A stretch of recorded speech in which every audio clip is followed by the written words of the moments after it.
You're listening to the First Fight podcast, home of the people and stories behind the fight. I'm Jennifer Anderson, the host and creator. My goal is to give you a peek into the remarkable world of fighting and create a platform for fighters to tell their stories. In each episode of this series, a different fighter shares a transformative story of their first time.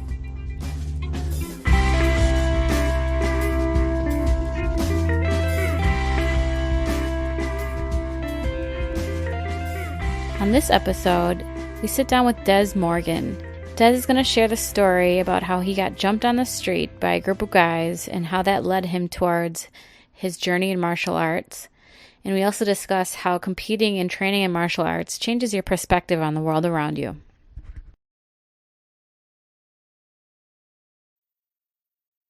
The reason I got into fighting is because, I wrestled in high school. The whole time I was wrestling, I got into high school in 2002. So around that time, UFC was just taking off, like MMA was becoming like, it was new for savages, it's like, oh man, I like to fight. Well, I like to wrestle. And if I could wrestle, I could fight. That's not always the case, but it turned out that it was for majority of me and the majority of my friends at the time. But we wrestled, and after school or after wrestling season was over, we would hold fight clubs in the wrestling room or things like that, and just go in and I think that's when I first knew. I was like, yeah, I think I could do this. We just fighting for fun now, and I like it. Like it's a little weird to me because most people are, a fight is like a life-changing event. People don't ever want to get in a fight really. And here you had a group of guys that were just like, yeah, we all agree to just bang it out with each other after school and go home and nobody's mad. Everybody's cool. We get up and it's just, it's fine. But, I wrestled all 4 years of high school, made it to state twice, didn't do good, of course, because I would be a state champion, but didn't do good. After that, it was just a bunch of downtime and me and the homies just out in the streets fighting. And one day I just decided to take jiu-jitsu up. I was like, let me go try Brazilian jiu-jitsu out. And I was training at American Top Team Atlanta with Jucal. Was it Hon Canero? That was his name. And back then it was Douglas Lima was in the gym a lot and a bunch of other guys that I can't even remember back in the day. But yeah, this is around 2009, 2010. And I trained for like a good 6 months, and then I joined the Air Force. And the Air Force brought me to New Jersey, and was just, not really training anymore. Still doing little competitions in the Army Combatives program and everything like that. And I did a combatives tournament and met Professor Ricardo Almeida, and just wondering like, oh man, I didn't know he was here because I seen him fighting in real life, and I was like, oh man, this guy lives here. Like I forgot New Jersey was New Jersey. Like for MMA, it's like the Mecca, and I was like, oh man, I forgot that that's where I was. And won the combatives tournament, and what else? Just started just put it out of my mind for a few more weeks, few more months even maybe, and one night going out, I'm just giving the story about how it led to me getting into training again. One night I went out with one of my friends and got into a huge fight. It was like me and him versus like 15 guys. And I got jumped really bad and beat up, both of my eyes swollen shut.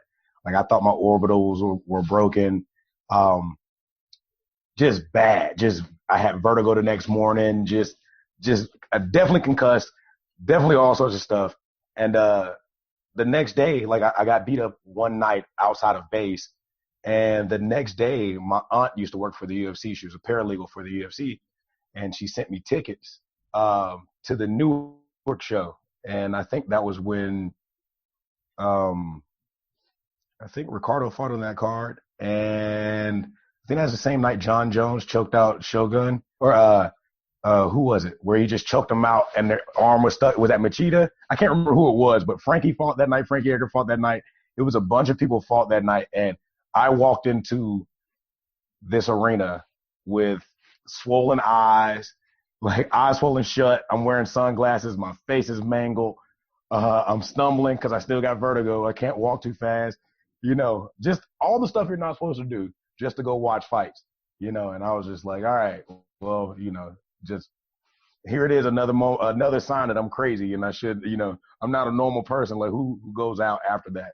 And but I just remember this night up in Newark, man, and it was like just being there. I think that was the first fight I ever went to. I think I want to fight. Like I've been out of the game for a long time, and that's why I got into the fight on the street, because I was restless.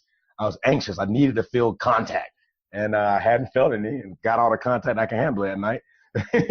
And all things fell into it about a month after. Pretty much when my swelling went down and my eyes weren't black anymore. So like 2 months, I showed up at Ricardo Almeida's and gave me a gi that night, and I hopped on the mat and realized how severely out of shape I was. Again, I was like, and it was a point of when you talk to, in my experience, wrestlers when they first start jiu-jitsu, it's balls to the wall, and jiu-jitsu is almost like you slow play, or you have to make people do what you want them to do. And wrestling is like grind it out. Yeah, it's like a battle of attrition. And so I was getting tapped, but I would just burn myself out super fast and still try to and still have to go a 7-minute round, you was like, so just being humbled that night initially was like, okay, I got to get back here. And, I was in the gym pretty much 7 days a week after that. I was working overnight in the Air Force. So I would get off work. I worked from 7 to 7, 7 p.m. to 7 a.m. I would get off work, and they would have the first class at like 10, first jiu-jitsu class at like 10. And I would stay awake from 7 a.m. to 10 a.m., take the class and get out of there around noon, go back to my dorm, sleep for 4 or 5 hours, and wake up and do it all over again. But yeah, so, just in like that for a year, and got my blue belt, and I was like, okay, it's time to start doing MMA. And I showed up one day. How I actually got invited, quote unquote invited, it was by Professor Dante Rivera. And I showed up early one day to watch the end of training, the end of sparring, pro practice. And I was like, I was talking to him and still not knowing who he was completely at the time. Like, cause he would just show up in and out. Sometimes, he's just loud, brash. He must be cool, if he's showing up and everybody just like, hey, Dante, he must be cool. So, one day I was like, yeah, I think I want to do this. I want to start sparring. He was like, well, show up Tuesdays. And I'm like, oh, he's like 9 a.m. Be here. Oh, that's it. That's my invite. Okay, cool. So started showing up, and from there on out, that was my life. Just training as hard as I could every day. If the gym was open, I was trying to be there. It was still a crazy room. This is before Marlon and Edson showed up. So it was just like Frankie and Chris Ligori, and we had like Neiman coming down from New York. It was just a gnarly. Tom was still fighting. Tom DeBlass was still fighting. So, you got him in there. It was a gnarly room. And I'm like, I don't know if I can handle this, And this is when it was almost like I got thrown to the wolves. It was a great room at that point in time because it was still, I'm not saying it's not raw now, but it was raw. I felt like this was a basement. Like it was like you come in here to get killed. You don't belong here if you're not ready to get knocked out at any point in time. This is on South Broad at Ricardo's on South Broad Street. Yeah, so just being in that room with those guys, I think it was right before Frankie fought Jose Aldo. That's when I first started training. Okay. Like for the belt. So it was a high intensity. He invited Edson out to come and mimic Aldo, because Edson had the most dangerous leg kicks in the league at the point in time.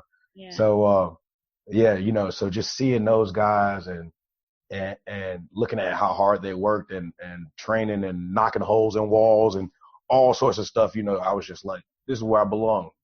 I can see this for the foreseeable future. I don't have time for anything else. Like I stopped partying, I stopped drinking, everything. Like it was, if I wasn't at work, if I wasn't sleeping, I was training. That's how it was, Mm-hmm. So, a couple of years ago, well, not a couple of years, I think a couple of months go by. I think about 4 or 5 months, maybe 6 months go by. And Frankie Perez is like, hey, man, you want to fight for my dad's show? And I'm like, oh, man, I don't, I had told my dad that I wasn't fighting. He's like, once you start training, once you start sparring, I know you're going to fight. And I'm like, no, I'm not going to fight. Just came here to get trained. And, and Mr. Perez pretty much showed up to the academy one day and was like, hey, you want to fight on the card? And, everybody vouched for me. They were like, yeah, he's ready. He's ready to at least fight, So I was like, yeah, I'll fight. And, and I remember we went through like 3 opponents before I actually had an opponent booked. And a lot of people, I know if you fought in the amateurs, at least in New Jersey, I don't know how it is everywhere else, but you could go through 5 or 6 opponents before you actually get a fight. Yeah, I think I went through like 3 different guys before somebody agreed and then actually made it the whole distance. Because that's what you're doing. You're kind of like trying to see if you're going to make the deadline. Like, okay, it's Thursday before the fight. It's for Thursday before weigh-ins. Is he going to back out? It's Friday. Or, it's Friday before weigh-ins. Is he going to back out? It's Saturday. Is he going to show up? Who is he? You show up to the arena, So, yeah, get the fight, start training. I mean, training harder. Me and, like I said, Turtle were fighting on the same card. And so, we started training a lot together and beating each other up and practicing on things. And I remember coming down to the week of the weight cut, the week before the fight week. And I'm good normally, losing weight wasn't a problem for me, but for some reason it was so hard for me to get this weight off. It was so hard for me to get this weight off. Like I cut out drinking. Cut out drinking water. I cut out everything. All the stuff that you like looking back at it now, I'm like, hey man, I probably did that a little wrong. I could have ate a little bit. Yeah. Eat a little bit of fruit, maybe. Don't just dead the weight, dead eating everything. Kill off your whole diet. And I had a hard time making the weight. I was cutting weight on the way to the arena. Like same day weigh-ins. So same day weigh-ins. Yep. So I was in the car. I remember having like 4 pair of sweatpants on, a sauna suit, 3 or 4 hoodies. What else? The heat full blast in my car, all the windows up, just cutting weight on the way to the just like a pound. I just wanted to make sure I was underweight. And get to the arena and, weigh-ins. And what they don't tell you is they tell you to show up at 2, but you don't weigh in until 4 or 5. So I'm like struggling to keep this weight. I'm very weak. I'm faint. You know how it goes. You're just not feeling good. You're not feeling well enough to fight in the same day with this cutting weight as hard as you did. And so I get there. It's another 3 hours before actual weigh-ins. People are coming from New York and stuff like that. So you gotta, it's rough. You waiting on the commission to show up because they have to be the ones who officially weigh you.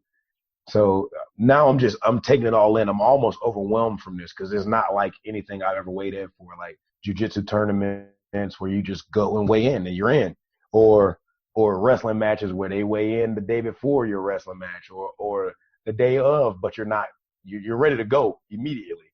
Like we weighed in, let's go wrestle. Let's go have a grappling match, So it was new to me to have to sit on this weight, and being where this arena was, I didn't know where I was. I didn't want to use my phone battery up because I didn't bring my charger. So I didn't want to use up all the battery to go find a place to eat. I thought I had saw like a grocery store, couple of minutes back. So I'm trying to find this so I can get some food in after I weigh in, so I can like kind of rehydrate and feel okay, because I'm beat. I totally didn't prepare for this. You know what I'm saying? It's like you're fighting. Like I show up with a mouthpiece. I show up with mouthpiece and some shorts. Like who's down to get punched in the face? You know. So first time, you know, I show up. I'm totally not prepared. I eat and I'm still not feeling good, of course, because you just cut weight. There's no way you're gonna be rehydrated that fast. And you know, we had a face off for my opponent. I had no idea who this was. I've been trying to find footage of him on Instagram. I mean, not on Instagram, but on YouTube. You know, because everybody wants to put up their fights. You know, and I'm like trying to find footage of this guy. I can't. I don't know who he is. I've never seen him. Don't know where gym he trains at. Whatever. It's cool. It doesn't matter. Treat it like a wrestling match. You didn't know who people were when you showed up to a match. It doesn't matter. Fight, right? So cool. Got it out of the way. And we had the face off. And I remember just like, am I really about to do this? Like, because this is my first time having to face off against anybody. But I'm like, I'd rather not have seen this guy. I'd rather just walked into the ring and we walked into the cage and fought, you know? And it was weird because I didn't have any nerves. And at that point in time, I was like, this ain't right. Like, I'm not nervous. This is not how it's supposed to go. Because, you know, in my previous competitions, it was always, I would be able to hype myself up to get ready for something, you know, whether it was music or whether just like this dude just slapped my mom and I'm just like ready to go off. It wasn't there. That killer instinct wasn't there at that point in time. So I'm like, oh shit, this is new. What happened? So the card starts, you know, everybody shows up and everything. And I think my teammate Turtle was the first match. He was like match number 3. No, I'm sorry, I can't remember. He was early in the card. And I was later in the card, and we both get our hands wrapped. And I think Max, Professor Max and Professor Dante were coaching for our corners, right? And so you can imagine how that is going. You know, you got Dante. Come on, man. He's insane. Yeah, but Dante is also one of the best corners I ever had. All right, because Dante is like. He really genuinely like wants you to do well. Yeah, he does, you know, but he's like, for me at the point in time, he's like the opposite of what I needed, because he wasn't trying to get me going. He was in the back messing around with the commission, other coaches. He knows everybody. So it's just like, he's gone, you know, and I'm like, well, this is weird again, you know. And so it's me and Turtle getting warmed up and everything. And I remember they're calling him out, and we all go out cage side, and I watch this fight. And I felt like that was what I needed, to watch somebody fight. And I was like, okay, now I'm here. But I watched that fight and I was like, oh yeah, it's time to go. I'm ready to go right now. Go to the back. I'm up in like 4 fights. Fights are going by, you know, people are bringing in the gloves and, you know, here you go. You're up. You up in 3 fights. Get your gloves up. Get gloved up. Get gloved up. Cool. And I remember waiting back when the fight was before mine was over, and I remember, you know, hearing them announce the guy, and they were like, "All right, up next, fighting out of the blue corner, it's Dez the," you know what I'm saying, "fight Dez the mechanic, fighting out of that." And I'm like, "All right, cool, go." Get to the cage, get in, and I'm like, I realized I think that was the first time I had been in the cage. Still, at this point in time, it was no nerves. I was hype, but it was no nerves. And I'm one of those people, like, to me, I see myself as, if I don't have nerves, then it's not going to go well. Yeah. Not for me, because I just can't, I couldn't, you know, at that point in time, it's like, this is a false high. You know, I feel like I need to be scared to be on my guard, to go out, and they announced my opponent, and he comes into the cage, and I'm like, I'm not impressed. I'm not impressed with this guy. And at this point in time, as far as I'm concerned, I've been training with the best guys in the world, even though it's only been 6 months. But, you know, it's no fear. I'm like, you haven't been punched in the face. by the world champ? Like, if you have, then, could you walk it off?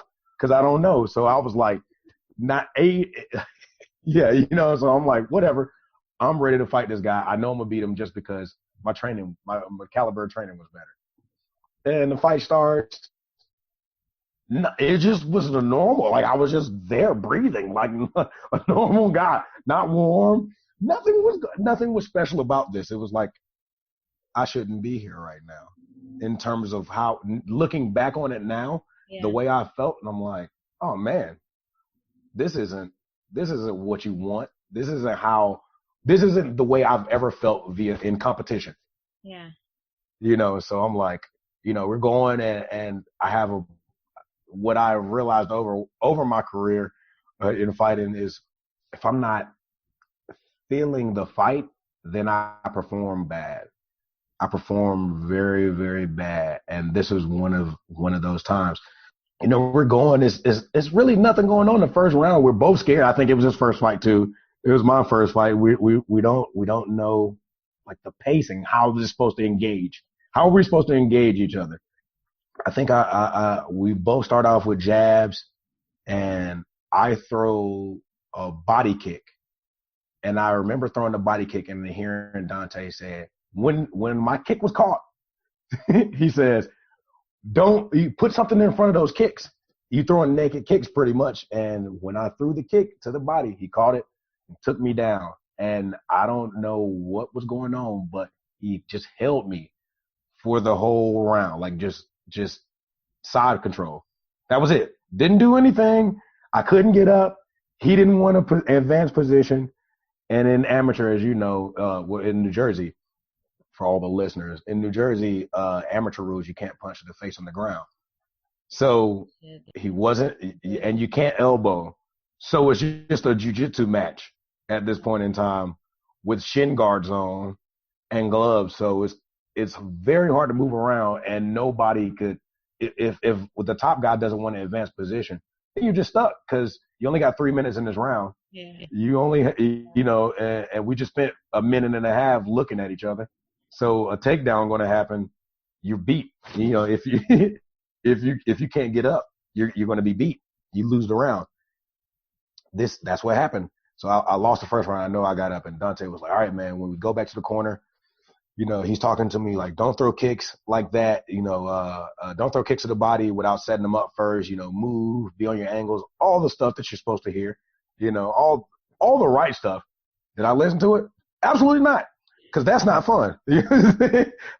That's not fun at all, And so he was like, use your wrestling, use your double jab cross, because that's what you got. That's your move. I've seen you land that on people. That's what you need to do. Yeah, didn't listen. Went out there in round 2, started moving around and kicked the guy in the leg, and he caught the leg kick, took me down again. This time I think I got back up. We worked to the cage. I got back up, and I created distance and circled out, but he came back in and rushed me, and I tried to go for a takedown. I ducked, the normal people rush at you, so you duck down and go for the takedown, like the double leg. Like the force of him coming in and my foot being up against the cage buckled my ankle. And so at this point in time, I'm like, oh man, the ankle's broken, can't do anything. Like I'm in pain. My ankle, I can feel my ankle swelling up in the cage. All that weight, boom, it buckles my leg. I still try to get the takedown, but I crumble under the pressure. And same thing, lays on top of me, doesn't do anything to advance the fight, but he scored a takedown. Therefore, he wins the round. And third round is more the same. I lost a a unanimous decision, like 27, 29, 30 or whatever it was. In my first fight, it was horrible. But it let me know that I needed to go back to the gym and work on a lot of stuff. And I was grateful for that first fight because it let me know kind of like, get up for your matches, do everything that you need to do mentally to prepare previous to the fight, because it's more of a mental game than a physical game at any day of the week. You know what I mean? Like if you could be the best in the world, and if you're not ready to go mentally, then why are you even here? you'll defeat yourself. I like hearing someone that lost their first fight because I bet there's way more people that won it that still fight or did for a Right. long time. You know what I'm saying? It's really easy to continue on if you have that good first experience. Right. And that was another thing. Like I knew I loved it because the only thing I could think of was let's do it again. It wasn't about like, oh man, that's it. I lost my fight. I'm out. I don't belong here. All my friends are going to laugh at me. Like, no, I was like, let's do this. Let's do it again. If we fought my thing was like, if we fought the next week, I would win. Like Every fight I've had, when it gets over, I'm like, I want to fight them again right now. right now, Now I'm every ready. time I'm like, it's like, hey man, thanks for the warm up. Let's do it again right now. Like, I'm like, oh man, why couldn't I have that energy I know in the Corey's already like, first obviously you're not encounter? pushing yourself enough in the first fight. Yeah. It was always that was a thing, just looking at everybody and being around success, and it was easier because it was easier for me to do it to get back in the cage because, you would watch people that you look up to lose and they would come back and you would see it in their eyes like, nah, nah, nah. When I'm healed up, I'm back. I'm ready to go. And they come back and, they're killers again. You see people in their point of weakness on TV or in person, and you know them, and you watch them lose, and you hurt for them, and you come back to the gym, and they're back in the gym, and they're like, all right, we're gonna get that back. I gotta run it again. Watching Frankie after he lost to Aldo, watching him come back and train, man, I was like, how can I be ashamed of myself after this dude is he was the former champ, but he comes back Well, that's and he's ready to. cool about fighting is I've said this before. It's such a vulnerable thing to do. Like you really put yourself out there, and people see your highs and your lows, and it also just really strips you down to who you are. Like it shows people and yourself who you really are. I like to tell people when I describe fighting, and being out in the world, and I'm friends with a bunch of people that aren't fighters, and you hear people talk about, oh man, like let's just say Deontay Wilder, like this whole thing with him and Tyson Fury, and Deontay, the whole world is against, and I'm like, you guys don't understand how it is. Like effectively, you're naked, no matter what you're wearing. Fighting in general is you're out there naked, and everybody can see everything about you, and you got to perform. And for somebody who's never laced up a pair of gloves, man, you can't even begin to understand how that is when you have. I haven't fought in front of a bunch of people. I mean, a couple of thousand, but fighting in front of even 10 people is major. It's intimate. A fight is a very intimate thing, and it's hard to judge people once you've done it because you can't, because you're like, yeah, you just could have been an off day today. Who knows? There's such And intangible, so many intangible elements to fighting. There's like this X factor you can't account for. You can be the best technical athlete and you could still not be good at it. Like right, there's so many things you have to be good at. One of them being performing on the spot, rising to the occasion, right. fight IQ. There's so many different elements. So many different things, and it's unfair to me to listen to people talk trash about fighters. Because I mean, and it's any major competitor actually. If you've putting yourself out there, it is what it is. Like you have to have respect for anybody that operates on a high level. Because you're like, no, man, this is this person's life.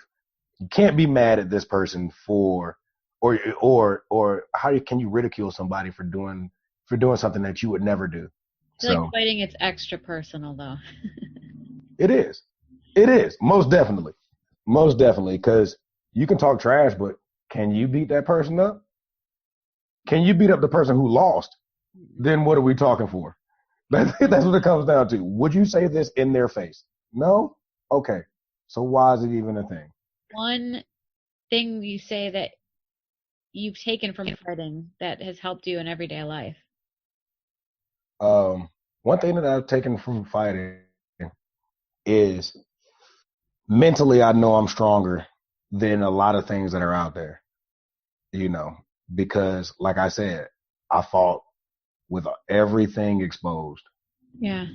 And fighting with everything exposed and losing, because it's easy to win, but, I mean, not easy to win, but you get what I'm saying. It's easy to deal with a win.